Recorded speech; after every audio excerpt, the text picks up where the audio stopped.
We get support from UC Davis, a globally ranked university working to solve the world's most pressing problems in food, energy, health, education, and the environment.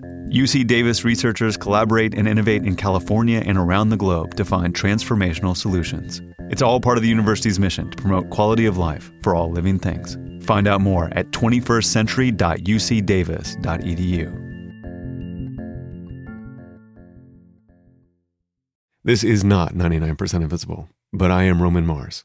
So I created a secret side project podcast with a friend of mine. The goal was to take some of my anxiety about the political news and turn it into something constructive and fun and interesting and share it with people. And I hope you like it. I hope you subscribe. I hope you tell all your friends.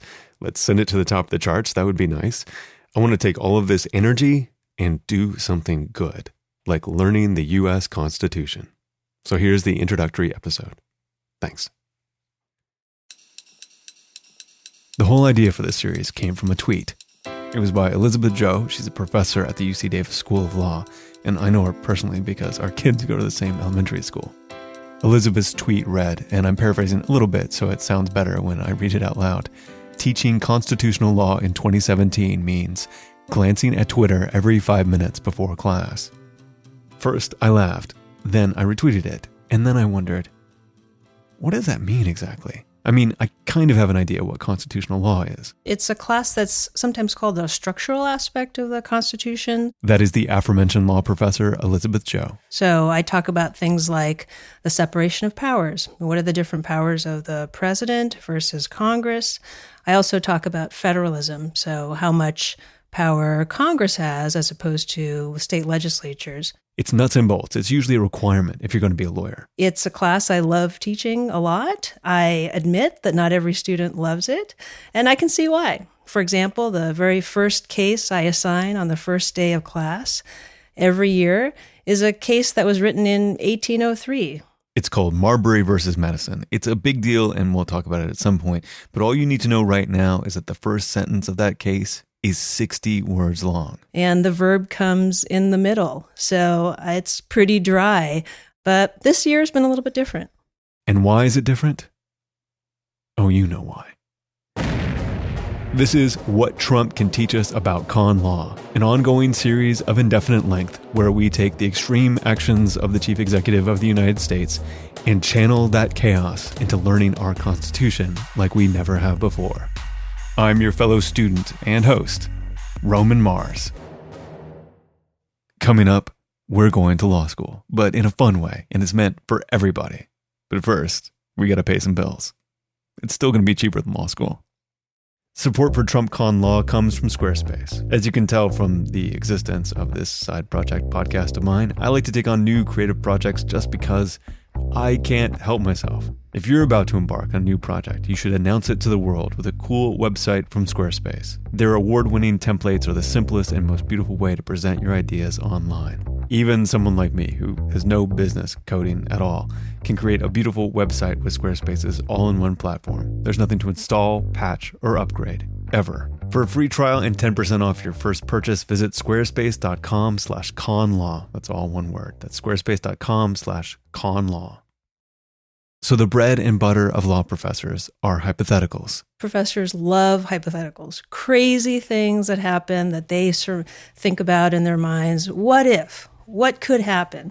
And so it's the sort of thing that is not realistic always, but it's a way to get law students to think about what are the limits of the law. For example, here's a crazy hypothetical. Could a former president sue a sitting president for libel for making false statements about him? I'm sure you're like, well, that's impossible, but it is possible. In this new reality, that's not a crazy hypothetical. President Trump tweeted that President Obama had illegally tapped his phones during the election process. He said it was at the level of Watergate, and he called him a bad or sick guy.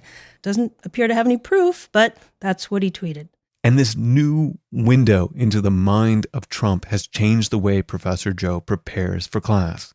Before this year, when I prepared to teach each day's class for constitutional law, typically I would read what I had assigned, look through my notes from the previous year, go teach class. Her procedure is a little bit different this year. This year, I had a little ongoing note to myself.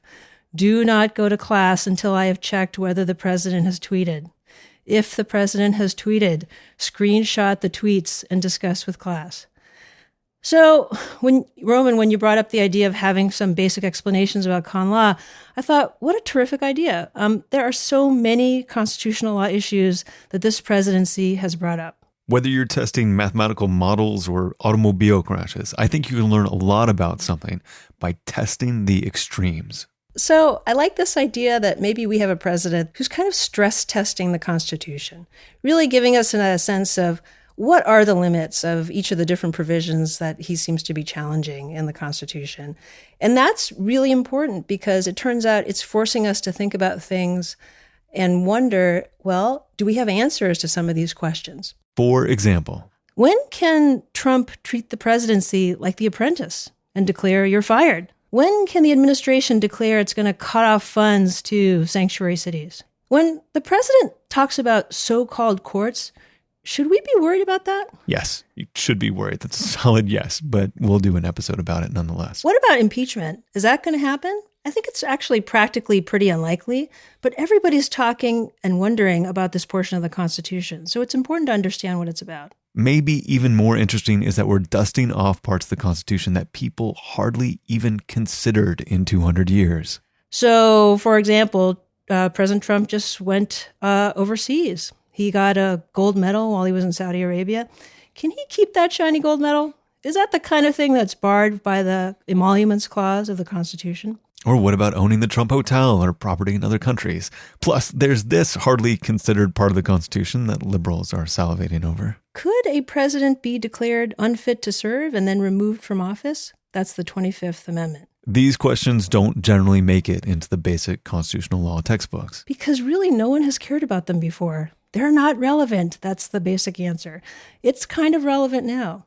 So this is a real opportunity. I think when it comes to the Constitution, this should be a moment to care a lot about the Constitution. And it's not an onerous task. It's short. It's less than 5,000 words.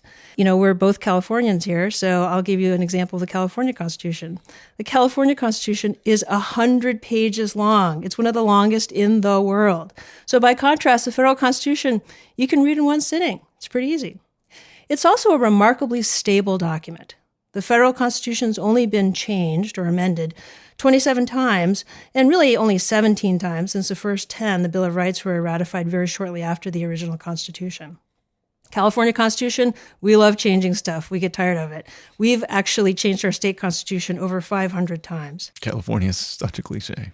So what's my conclusion here? It turns out that in 2017, I've decided that Trump can teach you a lot about con law. So we're going to learn the Constitution together because of Trump, because I need something to hold on to, and the Constitution is the life raft our forefathers gave us. And damn it, I'm going to learn how it works. A preview of what's coming up this season on Trump Con Law after this. Are you hiring? Are you the president? Invoking Article 2, Section 2, Clause 2 of the U.S. Constitution? Well, with ZipRecruiter, you can post your job to 100 plus job sites with one click. Then their powerful technology efficiently matches the right people to your job better than anyone else. Find out today why ZipRecruiter has been used by businesses of all sizes to find the most qualified job candidates with immediate results. And right now, my listeners, presidents and non-presidents alike, can post jobs on ZipRecruiter for free. Go to ZipRecruiter.com/conlaw. That's ZipRecruiter.com/conlaw.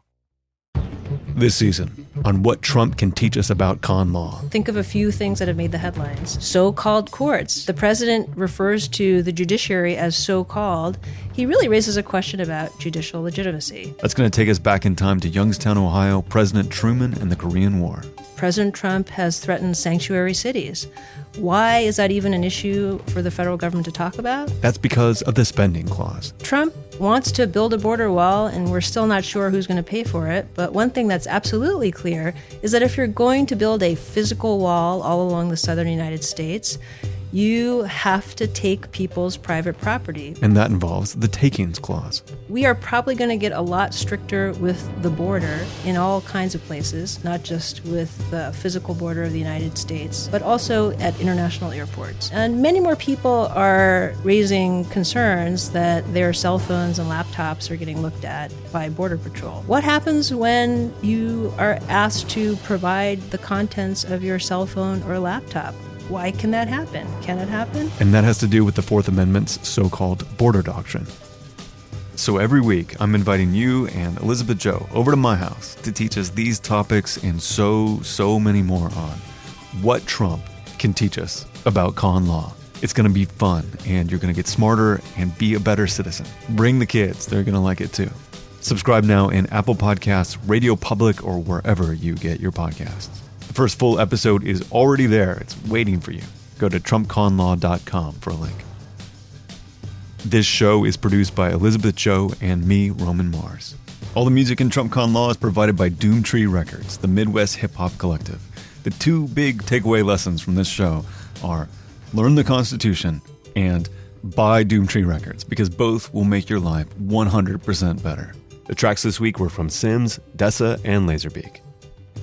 We are a proud member of Radiotopia from PRX. Find out more at radiotopia.fm. Radiotopia.